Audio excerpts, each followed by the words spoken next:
Este fin de semana hubo un encuentro en el Vaticano donde se esperaban algún tipo de definiciones en torno a algunas medidas concretas respecto de cómo hace la Iglesia Católica para combatir este flagelo, estos delitos que recorren a toda la Iglesia, que tiene que ver con el abuso de menores, la pedofilia. Aquí tenemos dos sacerdotes ya condenados por la justicia a 25 años de cárcel. Sin embargo, siguen siendo sacerdotes de la Iglesia, aun cuando tengan sus limitaciones. La red de sobrevivientes de abuso sexual eclesiástico salió con un comunicado bastante crítico respecto de lo que ocurrió, porque dicen que fue más de lo mismo y no prácticamente no se tomó ninguna medida en concreto.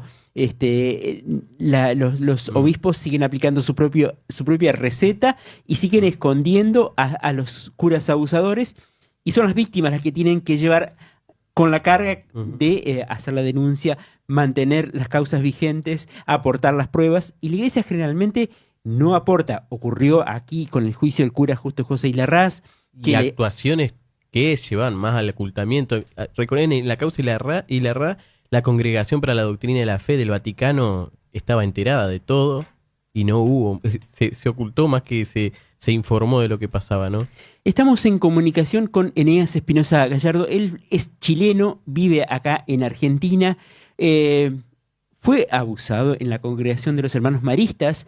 Hace poquito contó esto, pudo contarlo. A las víctimas le pasa, a los sobrevivientes les pasa eso.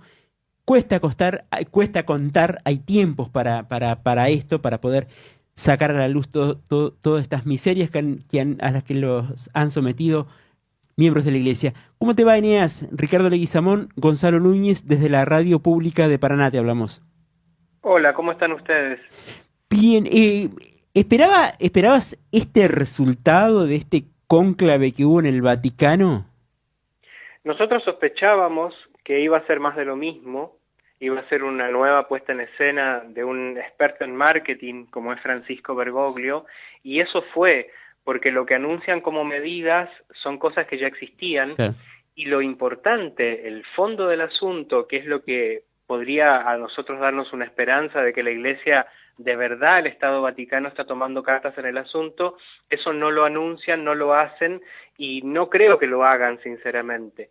Las medidas concretas y lo que tendrían que hacer es, por ejemplo, entregar no solo los nombres, sino que también los antecedentes de todos los delincuentes que hoy día son religiosos y habitan esa institución en todo el mundo, entregarlos a las justicias nacionales, a la justicia ordinaria de cada país. Ellos no están dispuestos a hacerlo, no lo van a hacer, y perdieron esta oportunidad, porque ese sí hubiese sido un anuncio interesante.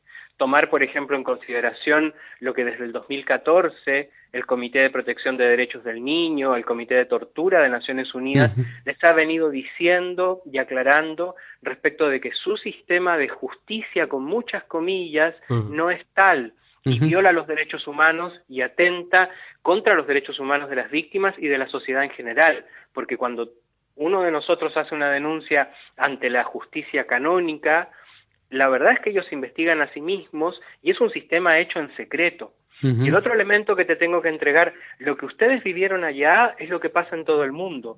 Cuando la justicia ordinaria finalmente se decide actuar y avanza sobre un cura, sobre un religioso, la Iglesia Católica, ya sea la congregación a la cual pertenece, el obispado del lugar, no solamente no aporta, sino que directamente hace la vida mucho más difícil. Los países en los que se ha logrado avanzar siempre ha sido porque la justicia ha tenido que allanar el obispado, allanar el colegio, retirar los expedientes a viva fuerza, porque ellos, incluso hay casos en el mundo en los cuales investigando en los fondos de una casa encontraron arriba, escondido en un sótano, en distintos lugares, las cajas con los expedientes que las estaban escondiendo de las autoridades que venían a allanarlos. Esa es la realidad de la Iglesia y eso no se cambia con las declaraciones de Francisco de este fin de semana. Que además Francisco viene con el antecedente de aquella visita a Chile y las respuestas a las víctimas que denunciaban al clero chileno por los abusos y por el encubrimiento. Claro, él cambió su discurso, pero no sus actos. Ahora, cambió su discurso porque él quería ser un rockstar en Chile y encontró los estadios vacíos. Y eso lo hizo reaccionar, pero lo hizo reaccionar de un punto de vista del marketing y de la preocupación de la pérdida de la feligresía y que eso podría llevar, ¿no es cierto?, a una pérdida de poder económico y de poder político de la Iglesia. Ujú. Por eso es esta reunión. Este encuentro es a contrapelo Ujú. de ellos. Ujú. Es algo que empujamos los sobrevivientes, que los obligamos a que lo hicieran. Digo los sobrevivientes de todo el mundo porque las redes de sobrevivientes de todos los países estamos organizados a nivel global en una red de redes que es la Ujú. ECA, ¿sí? Ujú. Y eso es lo que nos ha permitido coordinarnos, además de confirmar las sospechas que teníamos hace mucho tiempo, es que se replica el modelo de encubrimiento y el modelo de impunidad. Justamente esto que termina ocurriendo este fin de semana en el Vaticano, que parece más voluntarismo que otra cosa, contrasta con lo que ocurre, por ejemplo, casos que tenemos acá, Maximiliano Ilarza, denunciante del cura Ilarraz, que en 2013 inició un juicio canónico a Ilarraz. Ese juicio canónico quedó en nada, nunca se lo llamó, nunca se le pidió testimonio, ni se le dio conclusiones de esa investigación canónica que empezó en 2013. Digo, las víctimas o los sobrevivientes siguen soportando el ninguneo de la Iglesia a pesar de estos encuentros y de la buena voluntad que demuestra Francisco, ¿no? Así es la respuesta general que hemos recibido todos los sobrevivientes en todos los lugares del mundo. No hay una voluntad concreta de avanzar por el lado de la justicia canónica. Por eso, las redes de sobrevivientes siempre estamos llamando a hacer la denuncia Uh-huh. en la justicia ordinaria. Uh-huh. Si bien ahí también hay presiones y hay Sí. movimiento y rosca política que los obispos de cada lugar la manejan muy bien, a pesar de eso, las probabilidades de obtener una justicia real son mayores. Uh-huh. ¿Por qué? Porque se respeta el debido proceso. Porque Uh-huh. cuando haces una denuncia vas acompañado de un abogado, porque Uh-huh. tienes acceso al expediente, porque podés saber qué está pasando con tu causa. En el sistema canónico es tan secreto y todo está construido de una manera en la cual alguien hace una denuncia y nunca más se entera qué pasó.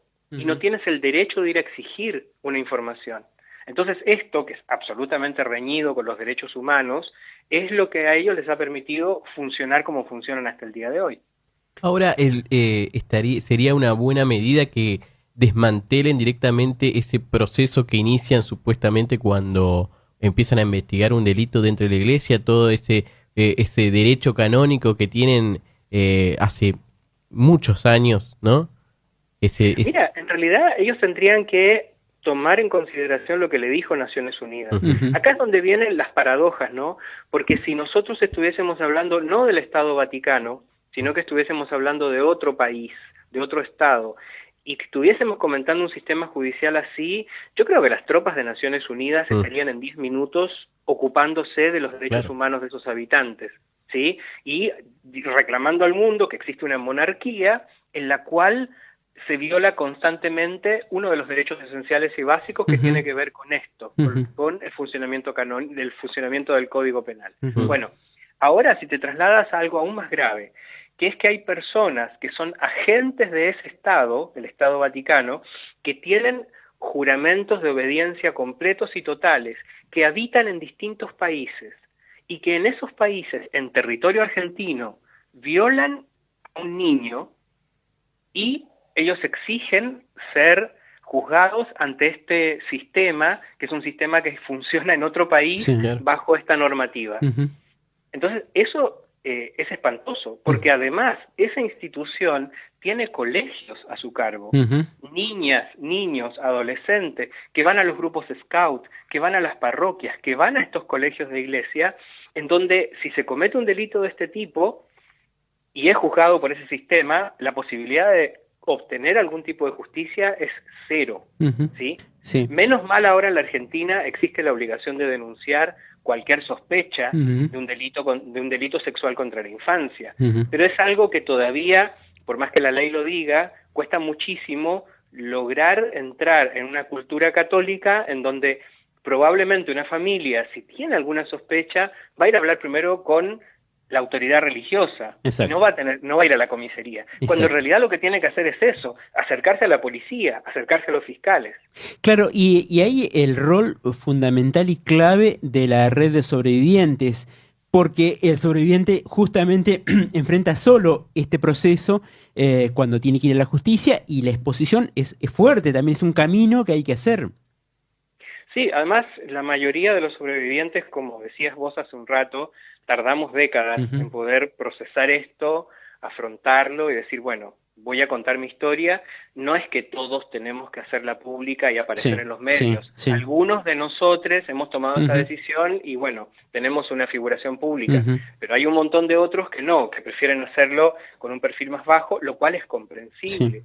Porque además no hay que olvidarse que el costo humano, laboral, social, que tiene para cada uno de los que hace una denuncia es muy grande, muy grande. Y esto lo hacemos solamente para poder terminar con este funcionamiento. Las redes de sobrevivientes están para eso, están para apoyarnos, para ayudarnos entre nosotros, acompañamiento psicológico en la medida de lo que podemos, acompañamiento jurídico, todo hecho a pulmón, ¿sí? Porque las redes sobrevivientes somos nosotros, sobrevivientes que le estamos quitando tiempo a nuestro trabajo, a nuestra familia, para poder militar una causa que nos parece urgente. Y vuelvo con lo anterior, nos parece urgente porque hay niños, niñas y adolescentes que siguen bajo la tutela de la Iglesia. Eso es tremendamente preocupante.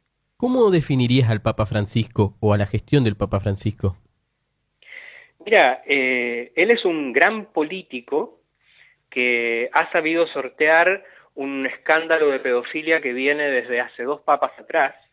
Juan Pablo II es uno de los encubridores más grandes confirmados por el propio Vaticano, porque Juan Pablo II era el encubridor del cura Maciel, por ejemplo, ¿sí? Que son casos de una connotación internacional que hoy día nadie puede discutir. Bergoglio ha sabido sortear eso, fue elegido precisamente para salvar la situación que no había podido salvar Ratzinger, pero hoy día está contra las cuerdas, porque tiene que tomar una decisión fundamental, que es seguir abrazado al marketing o tomar decisiones reales.